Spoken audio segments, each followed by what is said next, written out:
नमस्कार, मैं हूं श्वेता झा और आप देख रहे हैं आज तक। उत्तर प्रदेश में आज शक्ति प्रदर्शन का शनिवार है। जी हां, अब यहां चुनावी माहौल तेजी से उबल रहा है। आज पूर्वांचल में दो दिग्गजों की मोर्चाबंदी है। अमित शाह काशी से आजमगढ़ कूच कर रहे हैं, जहां उनकी रैली की तैयारी है।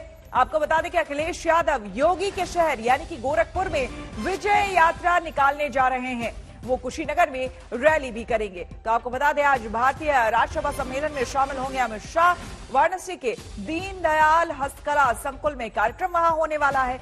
इस कार्यक्रम में शामिल होने के बाद आजमगढ़ के लिए रवाना हो जाएंगे अमित शाह। तो उत्तर प्रदेश कूच और यहां पर खास करके अखिलेश यादव के गढ़ में सीधे उनकी सभा होने वाली है। साथ ही गोरखपुर में आज अखिलेश यादव सभा करने वाले हैं। विजय यात्रा यहां से निकालेंगे। तो आज शक्ति प्रदर्शन का शनिवार है और इस शनिवार एक तरफ गृह मंत्री होंगे तो दूसरी तरफ एसपी के नेता अखिलेश यादव होंगे। समाजवादी पार्टी नेता अखिलेश यादव गोरखपुर में होंगे। गोरखपुर यानी कि योगी आदित्यनाथ का गढ़। और ऐसे में देखना होगा कि क्या क्या वहां से तस्वीरें और खबरें सामने आती है।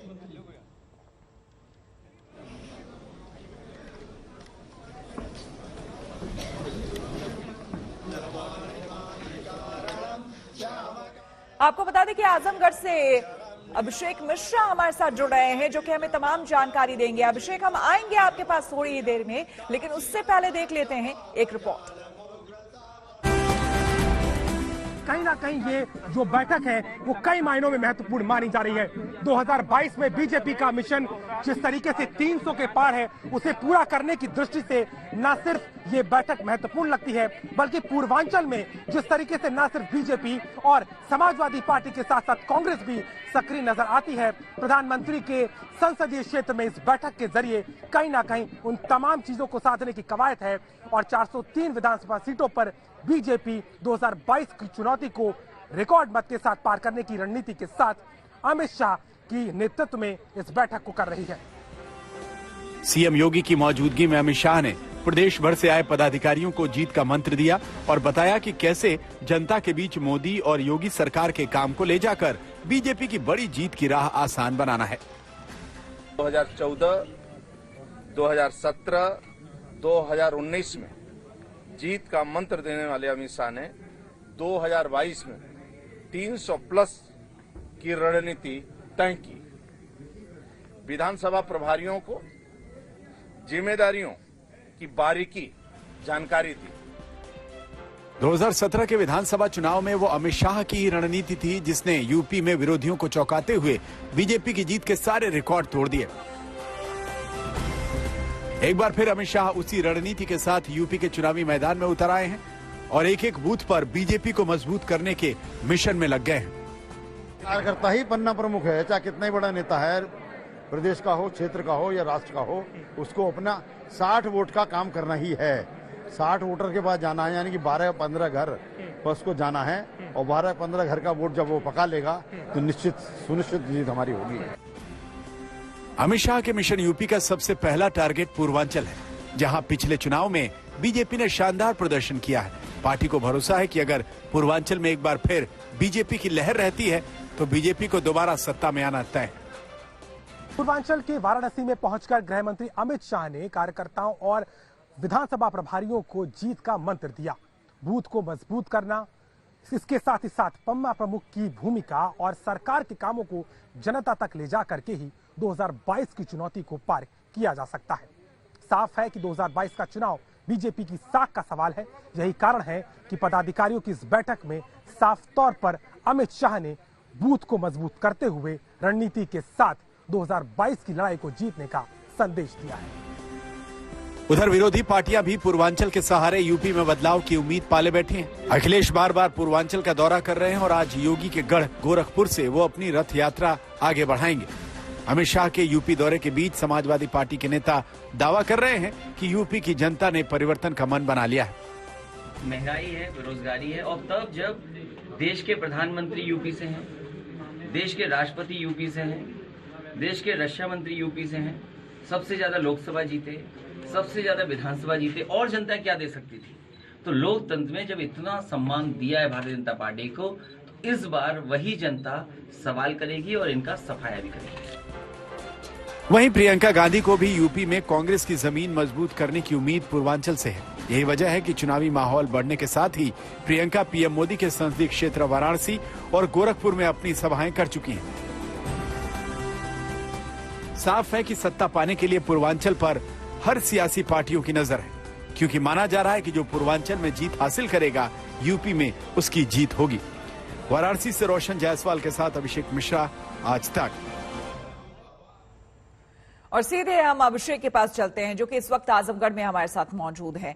अभिषेक, सबसे पहले तो आपसे जानना चाहेंगे, आज आजमगढ़ में किस तरह का कार्यक्रम रहने वाला है अमित शाह का? कब पहुंच रहे हैं वो यहां? देखिए श्वेता, सबसे पहले तो वाराणसी में ही सबसे महत्वपूर्ण एक कार्यक्रम है, जहां पर राजभाषा सम्मेलन में वो शिरकत करेंगे। वही स्थान है जहां पे कल बैठक हुई थी। उसके बाद 12:30 बजे वो आजमगढ़ के लिए निकलेंगे, जहां पे 1 बजे ये कार्यक्रम होना है। राज्य स्तरीय यूनिवर्सिटी का शिलान्यास करेंगे अमित शाह और यहां पर इसके साथ ही जनसभा को संबोधित करेंगे। महत्वपूर्ण इसलिए हो जाता है क्योंकि आजमगढ़ से अखिलेश यादव सांसद हैं। पिछले दिनों लगातार आजमगढ़ पे बीजेपी का पूरा फोकस नजर आता है, चाहे मेडिकल कॉलेज की सौगात हो, उसके बाद अब ये राज्य स्तरीय विश्वविद्यालय, और 16 तारीख को जब प्रधानमंत्री मोदी पूर्वांचल एक्सप्रेसवे की सौगात देंगे तो वो भी आजमगढ़ से ही निकलता है। यानी कि पूरे तौर पर देखा जाए तो चाहे विकास के एजेंडे पर हो या फिर रणनीति के तहत ये शहर इस वक्त काफी महत्वपूर्ण है। अब बात करें अगर बाकी समीकरणों की, तो कहीं ना कहीं पूर्वांचल को लेकर के जिस तरीके से विपक्ष लगातार पूरी रणनीति बना रहा है, उसी बीच अमित शाह की ये बैठक होना और आजमगढ़ में खास तौर पर अखिलेश यादव के गढ़ में इस तरीके के कार्यक्रम के जरिए आह्वान करना इसे साफ दिलाता है। 2017 में 7 विधानसभा में केवल 1 सीट ही बीजेपी को मिल पाई थी। ऐसे में ये साफ होता है कि आजमगढ़ कितना महत्वपूर्ण हो जाता है बीजेपी के लिए उस चुनौती में, जब तमाम मंत्री और खुद सरकार का महकमा पूरी तरीके से पूर्वांचल। बिल्कुल अभिषेक, आप बने रहे हमारे साथ। बिल्कुल जब इस रैली में मौजूद काफी इंपॉर्टेंट, काफी अहम है, आपसे और हम जानकारी लेंगे। लेकिन फिलहाल आपको बता दें कि उत्तर प्रदेश चुनाव की सियासी तपिश बढ़ गई है और इसके केंद्र में है पूर्वांचल। गृह मंत्री अमित शाह समाजवादी पार्टी के दुर्ग यानी कि आजमगढ़ से चुनावी अभियान को धार देंगे। वहीं अखिलेश यादव सीएम योगी के गढ़ गोरखपुर में हुंकार भरेंगे। चुनावी माहौल के बीच हर पार्टी ने पूर्वांचल में अपनी ताकत झोंक दी है, क्योंकि बीते कुछ चुनाव से ये बात सामने आ रही है कि उत्तर प्रदेश की सत्ता का सफर पूर्वांचल के रास्ते से होकर ही लखनऊ पहुंचता है।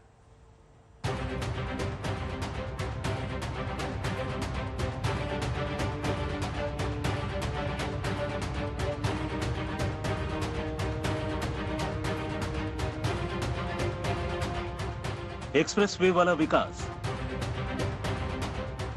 रथ यात्रा वाला विकास, विरोधियों के गढ़ में हुंकार, बदलाव की ललकार, ये सब कुछ हो रहा है पूर्वांचल की उस धरती पर जहां से हर पार्टी यूपी की जीत की उड़ान भरने का प्लान तैयार कर रही है। इस प्रयास में सबसे आगे है बीजेपी, जिसका दावा है कि योगी राज में पूर्वांचल की तस्वीर बदली है। सरकार की कोशिशों से पूर्वांचल वालों की तकदीर बदली है और इस बदलाव की एक तस्वीर है ये पूर्वांचल एक्सप्रेस, वो जिसका उद्घाटन करने के लिए पीएम मोदी 16 नवंबर को सुल्तानपुर पहुंचने वाले हैं। पूर्वी उत्तर प्रदेश जो आजादी के बाद से उपेक्षित था, आज प्रधानमंत्री मोदी जी के मार्गदर्शन, उनके नेतृत्व में विकास, रोजगार की ढेर सारी संभावनाओं को आगे बढ़ाने की दिशा से आगे बढ़ रहा है। इस एक्सप्रेसवे में हम लोग 8 स्थलों पर इंडस्ट्रियल कॉरिडोर की भी स्थापना करेंगे, उसका नोटिफिकेशन जारी हो चुका है। विकास के नारों के साथ साथ जमीनी समीकरण पर भी बीजेपी का पूरा जोर है। यही वजह है कि खुद गृह मंत्री अमित शाह पूर्वांचल की सियासी नब्ज की थाह लेने वाराणसी पहुंचे हैं और शनिवार को वो अखिलेश यादव के गढ़ आजमगढ़ में चुनावी दस्तक देंगे। पूर्वांचल में बीजेपी के प्रचार का जवाब देने के लिए अखिलेश भी तैयार हैं। अमित शाह के यूपी दौरे के बीच ही अखिलेश गोरखपुर में रथ यात्रा के तीसरे चरण की शुरुआत करेंगे। आर पार की लड़ाई में अखिलेश पहले ही कह चुके हैं कि बीजेपी के विकास का दावा झूठा है और जनता जवाब देने को तैयार है। लेकिन जिस तरह मैंने चल करके देखा है, उसकी राइडिंग क्वालिटी बेकार है। उसका जो मीडियन बनना था 12 मीटर से लेकर के 14 मीटर का, वो मीडियन कम कर दिया है। तो जो गुणवत्ता थी, जो अलाइनमेंट थी, जो राइडिंग क्वालिटी थी, उसको बहुत ज्यादा गिरा करके सड़क बनाई गई है। भारतीय जनता पार्टी पर अभी कोई अट्रैक्शन नहीं बचा है। सियासी वार पलटवार के बीच ये समझने की जरूरत है कि आखिर पूर्वांचल की पॉलिटिक्स यूपी के चुनाव में हर पार्टी के लिए इतनी अहम क्यों है और क्यों हर पार्टी के दिग्गज बार बार पूर्वांचल में डेरा डाल रहे हैं।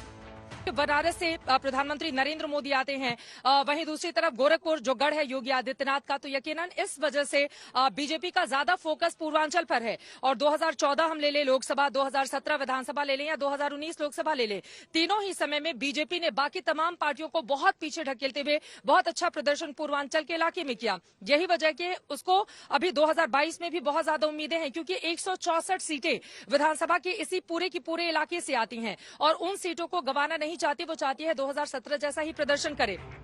पूर्वांचल के वोटरों का मिजाज हर चुनाव में बदलता रहा है। हालांकि 2017 में पूर्वांचल बीजेपी का मजबूत गढ़ बनकर उभरा। पिछले चुनाव में बीजेपी को पूर्वांचल की 164 में से 115 सीटों पर जीत मिली। वहीं समाजवादी पार्टी सिर्फ 17 सीटों पर ही सिमट गई।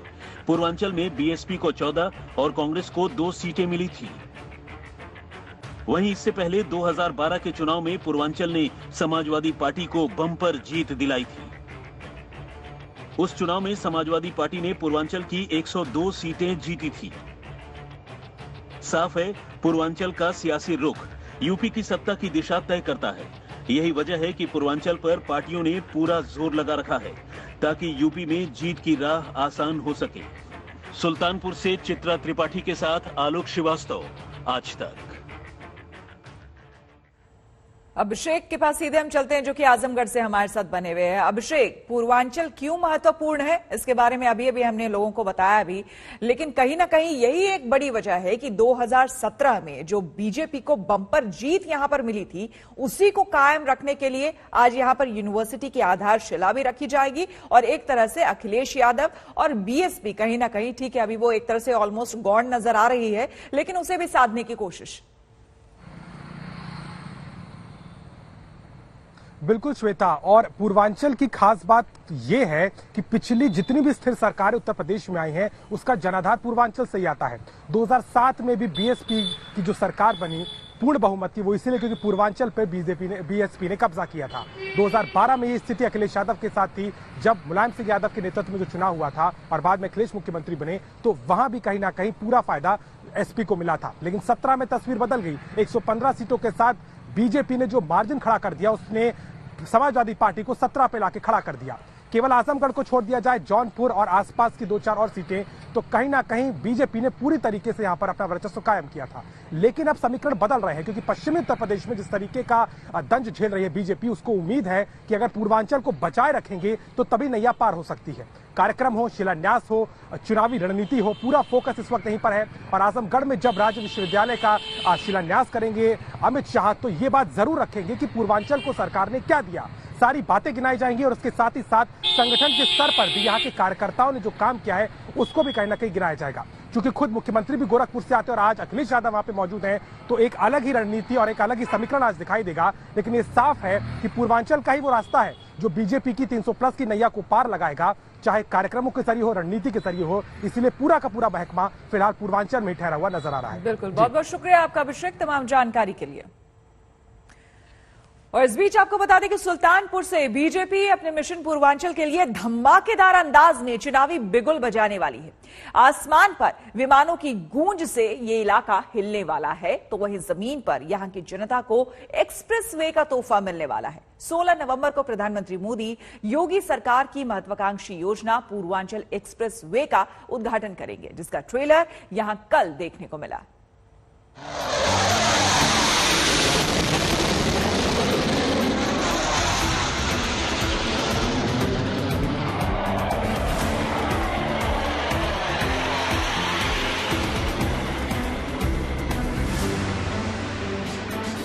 प्रधानमंत्री नरेंद्र मोदी का जो ड्रीम प्रोजेक्ट था, खुद उसका उद्घाटन करने के लिए वो इसी पूर्वांचल एक्सप्रेस वे के लिए खासतौर पर 16 तारीख को यानी कि 16 नवंबर को सुल्तानपुर आने वाले हैं। यहीं से कुछ ही दूरी पर वो इसका उद्घाटन करेंगे। 9 जिलों से होता हुआ यकीनन ये पूर्वांचल एक्सप्रेस वे पूर्वी उत्तर प्रदेश के लिए तरक्की के द्वार खोलेगा, इस तरह की उम्मीद की जा रही है। आपको बताते चले, वैसे भी 3 महीने के बाद विधानसभा के चुनाव होने हैं उत्तर प्रदेश में। माना यही जा रहा है कि 28 लोकसभा की 164 विधानसभा सीटों पर एक बहुत बड़ा संदेश देने की कोशिश पीएम मोदी की ओर से की जाएगी। यकीनन ये पूर्वांचल एक्सप्रेसवे अपने आप में कई खासियत को समेटे हुए है, जिसके बारे में हम आपको विस्तार से बताने जा रहे हैं। ये बीजेपी के मिशन पूर्वांचल का ट्रेलर है। आसमान में हिंदुस्तान के लड़ाकू विमानों की हुंकार,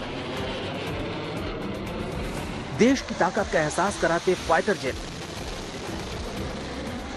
ये तैयारी है पीएम मोदी के पूर्वांचल कार्यक्रम को जोरदार बनाने की। ये तैयारी है बीजेपी की पूर्वांचल में धमाकेदार एंट्री की। प्रदेश में विकास का एहसास कराता पूर्वांचल एक्सप्रेसवे, जिसके दम पर बीजेपी अब सियासी मैदान पर उतरने वाली है, जिसका आज एक छोटा सा ट्रेलर देखने को मिला। पूर्वांचल एक्सप्रेसवे पर बनी एयर स्ट्रिप पर ट्रायल के लिए भारतीय वायुसेना के 3 लड़ाकू विमान पहुंचे और टच एंड गो का सफल ट्रायल किया। ये तमाम वो लड़ाकू विमान हैं। 16 तारीख को यहाँ पर उद्घाटन के समय आप जैसा कि देख पा रहे हैं टच एंड गो की यहाँ की पूरी ये प्रक्रिया होगी और आपात स्थिति में के लिए वायुसेना ने इस रनवे का इस्तेमाल जिस तरह से किया है, यकीनन वो अपने आप में काबिले तारीफ है। 3.2 का ये पूरा किलोमीटर का स्ट्रेच है और यहाँ पर तस्वीरों में लाइव हम दिखा रहे हैं। इसी तरह से कई ऐसे लड़ाकू विमान थे जो यहाँ से दूसरी तरफ जा रहे हैं, दूसरी तरफ से इस तरफ आ रहे हैं। अपने आप में 16 तारीख का दिन जो है वो अनूठा होने वाला है। 16 नवंबर को प्रधानमंत्री नरेंद्र मोदी इस एक्सप्रेसवे का उद्घाटन करने आ रहे हैं। पूर्वांचल एक्सप्रेसवे का लोकार्पण होने के साथ ही एक्सप्रेसवे पर बने रनवे पर भारतीय वायुसेना के लड़ाकू विमान एयर शो के जरिए भारत की सैन्य ताकत दिखाएंगे, जिसके लिए एक्सप्रेसवे पर सुल्तानपुर में कुरेभार गांव के पास 3.2 किलोमीटर लंबा रनवे बनाया गया है। युद्ध के समय अमूमन दुश्मन एयर स्टेशन को निशाना बनाते हैं। इसी वजह से पूर्वांचल एक्सप्रेसवे पर ये जो एयर स्ट्रिप बना हुआ है वो अपने आप में काफी महत्वपूर्ण हो जाता है, ताकि किसी भी आपातकालीन परिस्थिति में भारतीय वायुसेना के हमारी फाइटर जेट यहां से टेक ऑफ कर सके, लैंडिंग कर सके और यहां से अपनी पूरी तैयारी को आगे बढ़ा सके। इस लिहाज से भी पूर्वांचल एक्सप्रेसवे काफी ज्यादा महत्वपूर्ण हो जाता है और 16 तारीख को भारतीय वायुसेना यहां से दिखाएगी अपनी ताकत का प्रदर्शन। पूर्वांचल एक्सप्रेसवे की लंबाई करीब 340 किलोमीटर है। ये लखनऊ के चांदसराय से शुरू होकर गाजीपुर के हैदरिया पर जाकर खत्म होगा। ये यूपी के 9 जिलों से सीधा जुड़ा होगा, जिसमें लखनऊ, बाराबंकी, अमेठी, सुल्तानपुर, अयोध्या, अंबेडकर नगर, आजमगढ़, मऊ और गाजीपुर शामिल है। इसके अलावा लिंक एक्सप्रेसवे के जरिए कुछ और जिलों से इस एक्सप्रेसवे से जोड़ा जाएगा, जिसमें आजमगढ़ से गोरखपुर तक 110 किलोमीटर का लिंक एक्सप्रेसवे होगा। वहीं गाजीपुर से बलिया का 30 किलोमीटर लंबा लिंक एक्सप्रेसवे होगा। केंद्र में मोदी और यूपी में योगी की सरकार है, लिहाजा डबल इंजन की सरकार के इस दौर में बीजेपी का दावा है कि बहुत कम वक्त में ही इस पूर्वांचल एक्सप्रेसवे को बनाकर तैयार कर लिया गया है। इसके जरिए पूर्वांचल में एक बड़ा संदेश तो देने की कोशिश बीजेपी कर ही रही है, वहीं दूसरी तरफ आपको ये भी बताते चले कि इसकी शुरुआत लखनऊ के चांदसराय से हो रही है और इसका समापन बनारस से सटे हुए गाजीपुर के हैदरिया गांव में होगी। यकीनन इसके जरिए इन तमाम इलाकों को साधने की कोशिश भारतीय जनता पार्टी की। इसे यूपी सरकार की महत्वाकांक्षी योजनाओं में से एक माना जाता है, जिसका शिलान्यास जुलाई 2018 में किया गया। ऐसे में सरकार कम वक्त में एक्सप्रेसवे तैयार करने के लिए खुद की पीठ थपथपा रही है। योगी आदित्यनाथ खुद एक्सप्रेसवे की तैयारियों का जायजा लेने पहुंचे, जहां उन्होंने इस एक्सप्रेसवे को पूर्वांचल के विकास से जोड़ने की कोशिश की। लोगों में उत्साह है, उमंग है और उस दिन कार्यक्रम के तत्काल बाद एयरफोर्स का एक एयर शो भी यहाँ पर होगा, क्योंकि यहाँ पर सुल्तानपुर के पास हम लोगों ने लगभग 3.5 किलोमीटर लंबी एक एयर स्ट्रिप भी यहाँ पर दी है। इमरजेंसी लैंडिंग एयरफोर्स के विमानों के साथ साथ किसी भी प्रकार के विमान को इमरजेंसी लैंडिंग की सुविधा भी यहाँ पर दी जा रही है। इस देश से ट्रायल एयरफोर्स का एयर शो भी उस दिन यहाँ पर आयोजित होगा। करीब 22,500 करोड़ का ये प्रोजेक्ट बीजेपी के पूर्वांचल मिशन का एक बड़ा हिस्सा है। ऐसे में पीएम के कार्यक्रम में भारी भीड़ उमड़ने की उम्मीद है, जिसे देखते हुए खास तैयारियां की जा रही हैं। फिलहाल जो टेंट बना है वो लगभग 1 लाख के लगभग का जा रहा है, परंतु ये एयर शो हो रहा है तो इससे कारण जब हमने पता कराया तो क्षेत्र में कौतूहल बहुत है। तो इसीलिए हमने थोड़ी सी और जगह ली कि मान लीजिए एक्स्ट्रा लोग आ जाते तो उनको कम से कम वहां पे आने की जगह मिल जाए, ताकि सब चीज प्लान तरीके से हो जाए। और गांव से लेकर के गांव तक पूरी व्यवस्था करा दी गई ताकि कहीं रास्ते में कोई ऐसा ना हो कोई कहीं फंस जाए, क्योंकि एयरफोर्स का शो है तो हम बिल्कुल उसमें ये नहीं चाहते कि कहीं पे किसी तरह का डिस्ट्रप्शन आए। तो एंड टू एंड प्लानिंग की जा रही है, हमारे सीनियर मोस्ट ऑफिसर्स उसमें लगे हैं। एक्सप्रेसवे तैयार है जिस पर सर पर चलकर बीजेपी पूर्वांचल की सियासत में धमाकेदार एंट्री करने जा रही है। वो पूर्वांचल जो यूपी की राजनीति की दशा और दिशा तय करता है। चित्रा त्रिपाठी, सुल्तानपुर, आज तक।